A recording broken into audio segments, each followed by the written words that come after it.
You have to understand this. Boxing's like this game of life. I got beaten by Buster, right? Is this the end of influencer boxing? Does Jake continue? You know, he's got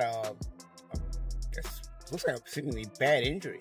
Both sides of his jaw broken. That's why when he fought Anthony Joshua, I scoffed at it. I talked a little bit of because of the lunacy. And I said, someone's going to end up dead. Someone can die. 10 to 13 boxers die per year. Mike Tyson reacts strongly after Jake Paul's knockout loss to Anthony Joshua, warning him to step away from boxing.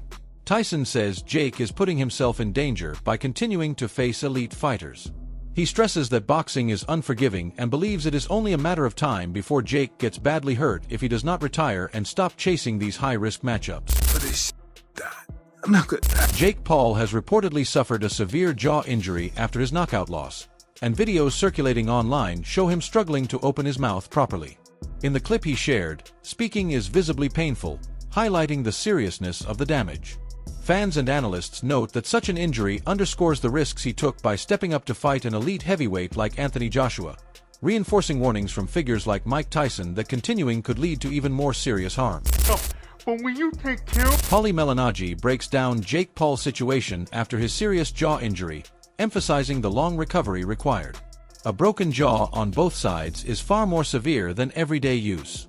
It must heal fully to withstand impacts, sparring, and actual boxing. Paulie suggests this could sideline Jake for a year, raising questions about whether he will continue as a boxer or focus on his promotional company instead. He praises Jake's MVP promotional company, noting that it supports fighters properly and compensates them fairly, unlike many promoters. Paulie highlights that Jake has signed talented fighters and is running the promotion responsibly, which could become his primary focus while recovering from the injury. You have this issue now where he's got to recover, and honestly, coming from broken two sides of broken jaw is even worse, because you got to test it out. It's, you're not just chewing food or talking. Your jaw has to heal enough to take impact, to spar, to be able to actually box, and not just everyday life's usage of your jaw. Like I said, to just chew and talk. But so I don't know. That's why I was thinking, like, is this going to be the end of Jake, or because even if he comes back as a boxer, it'll probably could take a year, to be honest. Does he focus on his promotional company? I was thinking, the promotional company is probably one thing that I could always ride with. I never had criticism for it. Jake's promotional company, MVP. I think he's doing a lot of good things with his fighters, taking care of them, which is personally what I like. If fighters earn their money, and they should be compensated for it the right way, and a lot of promoters don't do that. But Jake has signed a lot of good fighters and compensates them very well, giving them opportunities and so on. So especially the women, but not just the women. Buddy of mine, Lucas Body's also signed with MVP. He's done well over there. So he's. I do like the promotional company. Will this maybe give Jake a chance to sort of double down on the promotional company, being that he's not going to be fighting, and put even more effort into the promotional company, and I don't know, just make this MVP platform an even bigger deal. I don't know. Michael Bisping highlights the inherent dangers of combat sports, emphasizing that boxing is far from a game.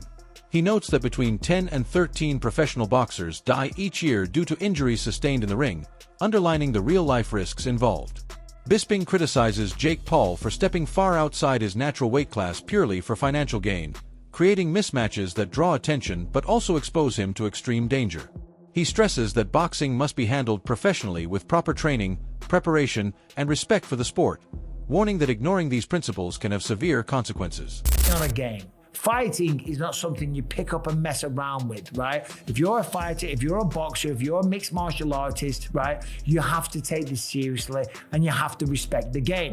That's why when he fought Anthony Joshua, I scoffed at it. I talked a little bit of because of the lunacy. And I said, someone's going to end up dead. Someone can die. 10 to 13 boxers die per year. It is not a game. Now, of course, the man wants to make money and he wants to box people and he wants to entertain his fans and thrill audiences. And that's great. And God bless him. Fair play to him. The man is very, very successful. I've never talked about that. I've only talked about a 58-year-old Mike Tyson, or fighting retired, semi-retired UFC legends and then talking about them, right? All I've ever said is box someone your own age and size. And then this thing with Anthony Joshua, I was like, this is crazy. Now let's talk about the actual fight for a second. It happened in the 6th round, and it happened in a 22-foot ring. A typical ring is 20 foot. This one was 22 foot because he wanted a bigger room to operate, a bigger space, a bigger ring, somewhere to run away and be on his bike and stay away from Anthony Joshua.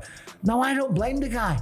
I'd have done the same thing, right? Because Anthony Joshua is gigantic and has the kind of power that could potentially do that to you, right? Maybe it's real, maybe it's AI, right? Either way, his face is going to be swollen today. That's a fact, right?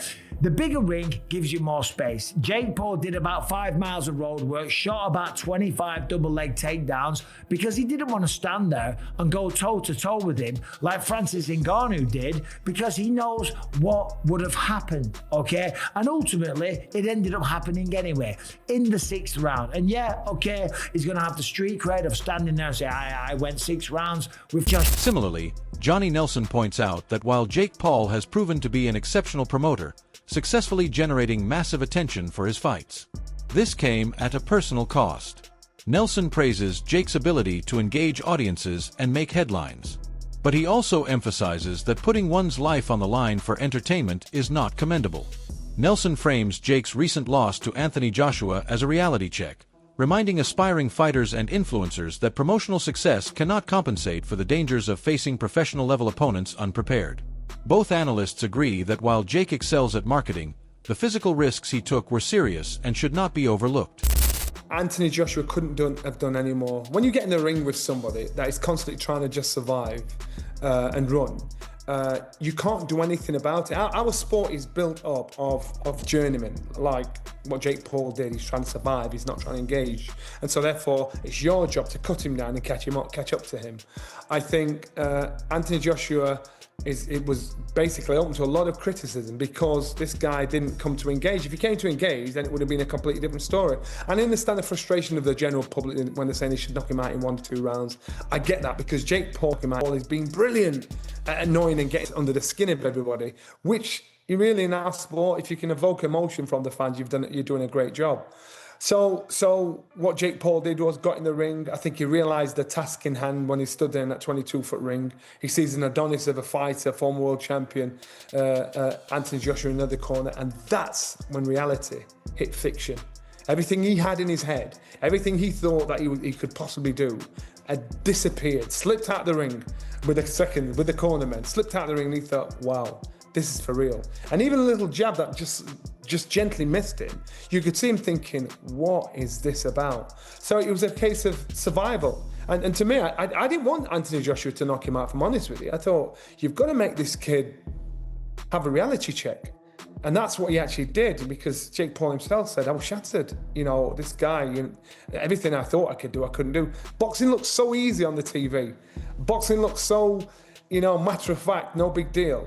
Until you get punched, and then reality kicks in. And Jake Paul, he has done a brilliant job of promoting himself, promoting his fight, promoting the evoking human emotion. And I think he'd be a great promoter down the line, because, on the undercard, you had Caroline de Barbox on the undercard. You had all these amazing fighters on the undercard. All the girls. Analysts have emphasized that Jake Paul's broken jaw is a serious and potentially career-ending injury. The damage, which reportedly involves breaks on both sides of his jaw, requires extensive healing before he can safely spar, take punches, or compete again. Experts stress that such injuries are not just about everyday functions like talking or eating. They affect the ability to withstand impacts in the ring. Recovery could take many months, and rushing back could risk permanent damage. Analysts also warned that continued high-risk fights against elite opponents could have severe long-term consequences for Jake's health and boxing career. What people can tell me is, but Jake Paul made a lot of money. Who cares? Money is a tool. Money is good. If you can get it, get it. Hustle. But here's the thing. If someone offered you $100 million, but then if you took the $100 million, you have to pass away, they're gonna take your life in 2 weeks. I mean, would you take that? So you get a lot of money and then you only have 2 weeks with the money. Like that, to me, that's stupid. So money is cool, but there's billionaires and millionaires that have lost their life. I'm sure they had terminal illnesses or whatnot. I'm sure they would give up a lot of their wealth or large portions of their wealth for their health. That's why people say health is wealth. So I'm not impressed by money.